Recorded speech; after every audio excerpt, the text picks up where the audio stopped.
Ameryka pomogła Sowietom wygrać II wojnę światową. W ramach tajnej operacji ALSIP stworzono most powietrzny łączący Alaskę z Syberią. W ten właśnie sposób tysiące amerykańskich samolotów pilotowanych przez sowieckich lotników trafiło na front. Stalin przez lata ukrywał tę prawdę, wymazując bohaterów tej operacji z historii. W dzisiejszym filmie pokażemy kulisy operacji ALSIP, dramatyczne losy pilotów, rolę NKWD i milczenie, które trwało przez dekady. Jeśli spodoba się Wam mój film, udostępnijcie go znajomym, dajcie łapkę w górę, kliknijcie subskrybuj, a także wesprzyjcie mój kanał, za co z góry dziękuję. Złotymi patronami kanału są pan Andrzej Maciejewski z Alaski, Kancelaria Prawnicza Macieja Ordona w Chicago, pan Patryk Krupiński z Luksemburga oraz Centurion Finance ASI, spółka akcyjna.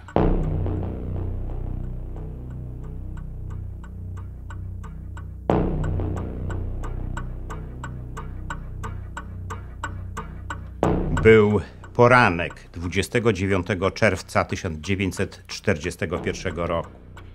Na zwołanej naradzie w Ludowym Komisariacie Obrony marszałek Siemion Tymoszenko poinformował Stalina, że niemiecki Wehrmacht właśnie zdobył Mińsk. Stalin przyjął tę wiadomość w milczeniu. Milczeli również inni członkowie sowieckiego biura politycznego. Po zakończeniu tej narady Stalin skwitował sprawę upadku Mińska słowami: Lenin stworzył nasze państwo, a my je wszyscy przesraliśmy. Te słowa słyszeli wszyscy uczestnicy tego spotkania. Już po 10 dniach wojny sytuacja Sowietów była tragiczna. Wehrmacht błyskawicznie posuwał się do przodu, zajmując kolejne połacie Związku Sowieckiego. Rozbijał sowieckie armie i brał do niewoli tysiące sowieckich żołnierzy. Oprócz jeńców w ręce Niemców trafiał nie tylko porzucony sprzęt wojskowy, ale i fabryki, które go produkowały. Najgorzej wyglądała sytuacja z sowieckimi samolotami, które w znacznej części zostały zniszczone przez Niemców, stojąc na lotniskach. Kolejne tygodnie wojny były dla Sowietów jeszcze bardziej tragiczne. W lipcu 1941 roku Stalin zdecydował się napisać list do premiera Wielkiej Brytanii Winstona Churchilla i przedstawić w nim faktyczne położenie Związku Sowieckiego.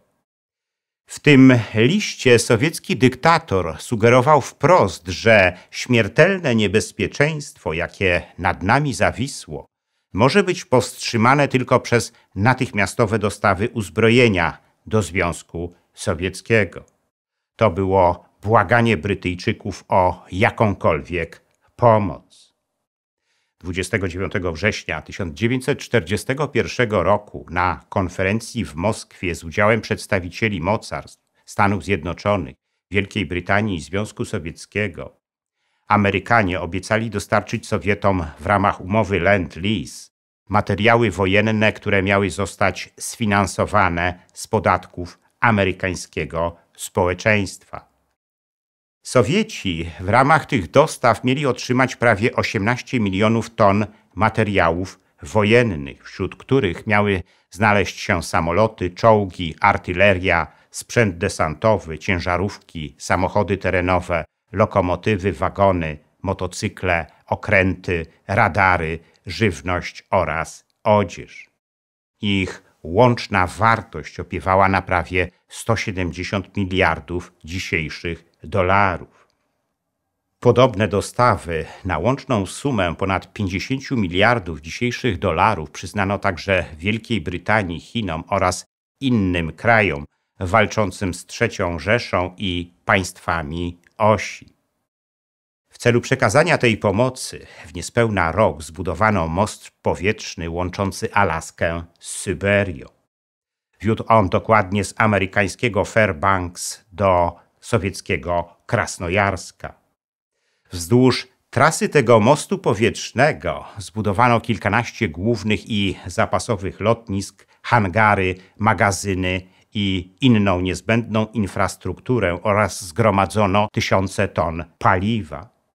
Cały szlak tego mostu powietrznego podzielony został na 5 etapów obejmujących Fairbanks, Welkal, Sejmczan, Jakuck, Kiereńsk i Krasnojarsk. Latające tym szlakiem samoloty musiały więc pokonywać zamarzniętą cieśninę Beringa, skute wieczną zmarzliną rejony Czukotki, Kołymy, Jakucji i Syberii. Łącznie było to prawie 6450 kilometrów, które musiały one pokonać bez dokładnych map, w najbardziej ekstremalnych warunkach, w których nie działały nawet kompasy. Te warunki mściły się nie tylko na samych samolotach, ale i ich załogach, które podczas wielogodzinnych lotów zamarzały w niedogrzanych kabinach. Do tego wszystkiego szwankowała awionika samolotu. Każdy taki lot był więc wyprawą na granicy życia i śmierci. Ale aby te loty mogły się odbywać, Amerykanie musieli najpierw przetransportować samoloty drogą lądową z Wisconsin do Fairbanks, gdzie komisyjnie odbierane były one przez Sowietów. W latach 1942-1945 amerykańskie fabryki wyprodukowały dla Związku Sowieckiego 8058 samolotów różnych typów. Pierwsza ich eskadra, dowodzona przez kapitana Pawła Niedosekina, złożona z 12 bombowców typu Douglas A-20, wyleciała z Fairbanks 29 września 1942 roku i po 33 dniach dotarła do Krasnojarska. Po kilku dniach od przybycia została przebazowana na jedno z sowieckich lotnisk położonych przy linii frontu. Najdłuższy etap tego mostu powietrznego wiódł z Welkal do Sejmczanu na terenie Związku Sowieckiego. Na tej trasie były też najtrudniejsze warunki pogodowe z osławionymi burzami śnieżnymi. To właśnie tam Ilja Mazaruk, dowódca sowieckiego pierwszego pułku przerzutowego, z powodu burzy śnieżnej i kompletnego braku widoczności wylądował przymusowo na zamarzniętej Kołymie. Ale z ponownym wyruszeniem w drogę samoloty Mazaruka miały już spory problem, ponieważ temperatura spadła do prawie -50 stopni. Dzięki jednak pomocy rdzennych mieszkańców Kołymy Mazaruk ogrzał swoje samoloty, paląc wokół nich ogniska i mógł dalej wyruszyć w trasę. Lotnikom z pułku Mazaruka zazdroszczono jednak tego, że mogą odwiedzać amerykańską bazę Leadfields koło Fairbanks na Alasce. Gdy się tam pojawiali, robiły na nich wrażenie ogromne ocieplane hangary, wygodne koszary z klubem oficerskim, salą kinową i stołówką pełną jedzenia. Piloci Mazaruka mieli też spore przywileje. Otrzymywali pensje znacznie wyższe od pensji swoich kolegów, a do tego jeszcze całkiem spore premie. Ale z dokumentów archiwalnych operacji Alsip, bo tak ją nazwano, wyłania się jeszcze jedna prawda, za to bardzo ponura. Otóż w bazie Leadfields działało także sowieckie NKWD, stale inwigilujące sowieckich pilotów. NKWD dbało o to, aby ograniczyć do minimum kontakty sowieckich pilotów z Amerykanami. Mogli oni przebywać tylko w specjalnie wydzielonej dla nich części, aby nie ulec zachodniej demoralizacji. Ci, którzy naruszali te zasady, spotykali się z surowymi konsekwencjami, włącznie z wysłaniem na front. Swoją drogą Amerykanie też nie próżnowali i do bazy w Leadfield skierowali kilku oficerów mających rosyjskie pochodzenie, którzy pracowali dla amerykańskiego wywiadu i za wszelką cenę usiłowali się oni zbliżyć do sowieckich lotników. Ale póki co wojna trwała nadal i najważniejszym celem było dostarczenie Sowietom potrzebnego im sprzętu wojskowego i uzbrojenia. Każdy ich transport na trasie Fairbanks-Krasnojarsk był trudny. W ciągu 3 lat lotów na tej trasie życie straciło 114 sowieckich lotników. Wraki ich samolotów znajdowano dopiero wiele lat po wojnie. Tylko nielicznym z nich udało się przeżyć po awarii samolotu. Jednym z nich był kapitan Konstantin Demianienko, który po wyskoczeniu z samolotu na spadochronie jeszcze przez miesiąc wędrował, zanim znaleźli go tamtejsi koczownicy. Ale oprócz awarii samolotów przyczyną tych wypadków było także niewystarczające wyszkolenie sowieckich lotników. Ci ostatni z reguły nie znali języka angielskiego i instrukcje obsługi amerykańskich samolotów sprawiały im potężne problemy. Wszystko miało bowiem inne miary: mile, stopy, galony. Nie każdy z nich mógł przyswoić sobie tę wiedzę. To również dlatego tak często zdarzały się wypadki. A jak już wspomnieliśmy, latali oni w ekstremalnych warunkach. Na trasie oprócz wielkich rzek nie było żadnych punktów orientacyjnych. Z kolei nad pasmami górskimi trzeba było wznosić się na większą wysokość, a to wymagało użycia masek tlenowych. Do tego wszystkiego dochodziła jeszcze zła pogoda i szalejące burze śnieżne. W takich warunkach sowieccy piloci z wielkim trudem docierali do ostatecznego celu swojej podróży. Bardzo ciekawą relacją z tych lotów jest relacja, która dotyczy Jacques'a Dormé, odkomenderowanego do tych lotów z francuskiego pułku myśliwskiego Normandia-Niemen, który wszedł w skład sowieckiego lotnictwa.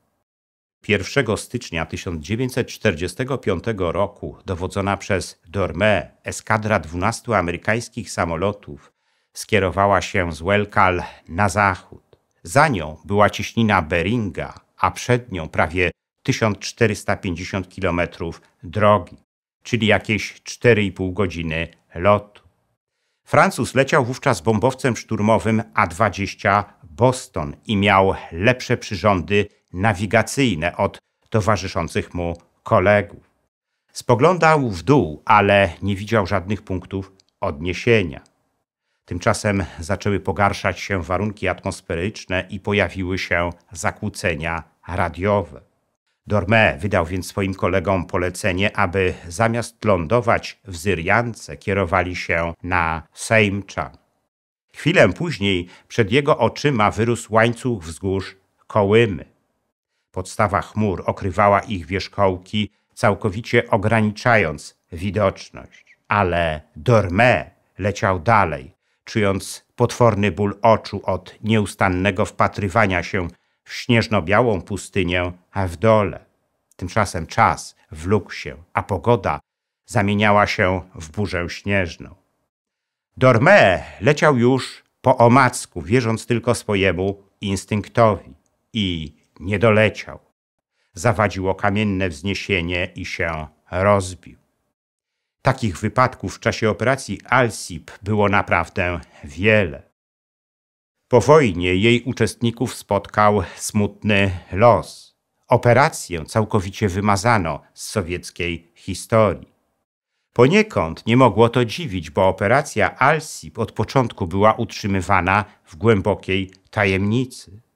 Stalin nie chciał, aby opinia publiczna w Związku Sowieckim dowiedziała się, że Amerykanie, dostarczając Sowietom sprzęt wojskowy i uzbrojenie, wydatnie pomogli im wygrać wojnę z Niemcami. To właśnie z tego powodu sowieckich pilotów, którzy brali udział w operacji Alsip, wymazano po wojnie z rejestrów uczestników Wielkiej Wojny Ojczyźnianej. Kławdij Borowski, jeden z nich, który po wojnie został znanym sowieckim architektem, mówił o tym fakcie z wielkim bólem i zawsze podkreślał, że czuje się oszukany i niedowartościowany, nie mogąc nawet pokazać wnukom jakiegoś dokumentu, który by potwierdzałby jego misję. Tymczasem Borowski w ramach operacji Alsip osobiście przyprowadził z Ameryki do Związku Sowieckiego 242 samoloty, w przeważającej części wypełnione sprzętem wojskowym. Nawet po upadku Związku Sowieckiego operacja ALSIP pozostała wielką tajemnicą. To milczenie postanowili w końcu przerwać Amerykanie. Z ich inicjatywy w 2006 roku w amerykańskim Fairbanks wzniesiono pomnik upamiętniający sowieckich pilotów, którzy byli prawdziwymi bohaterami II wojny światowej. Walcząc z żywiołami, własnymi słabościami i nieustannie ocierając się o śmierć w czasie swoich misji z Alaski do Związku Sowieckiego.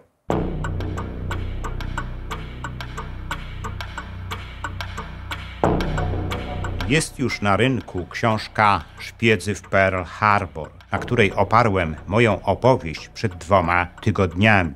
Autorzy wciągają czytelnika w pełną napięć i zwrotów historię amerykańskich i japońskich działań wywiadowczych na Hawajach, zanim jeszcze doszło do japońskiego ataku na Pearl Harbor. Opowiadają o tragicznych losach japońskiej społeczności i obozach koncentracyjnych w Stanach Zjednoczonych w czasie II wojny światowej. To historia, której nie znajdziecie w podręcznikach. Dziękuję za liczne komentarze moich filmów i wpłaty. W sposób szczególny chciałbym podziękować złotym patronom, którymi są pan Andrzej Maciejewski z Alaski, Kancelaria Prawnicza Macieja Ordona w Chicago, pan Patryk Krupiński z Luksemburga i Centurion Finance ASI spółka akcyjna, a także srebrnym patronom, wśród których są panowie Dariusz Kwoka, Dariusz Wietrzykowski, Arkadiusz Strykowski, Bartosz Filip Cichy, Sebastian Nastarowicz, Zbigniew Foryś oraz Kongres Polonii Kanadyjskiej z okręgu Toronto, Stowarzyszenie Nasza Polonia z Australii i firma informatyczna Sagitum S.A. Dziękuję również pozostałym patronom, gdyż każda kwota wsparcia jest dla mnie ważna.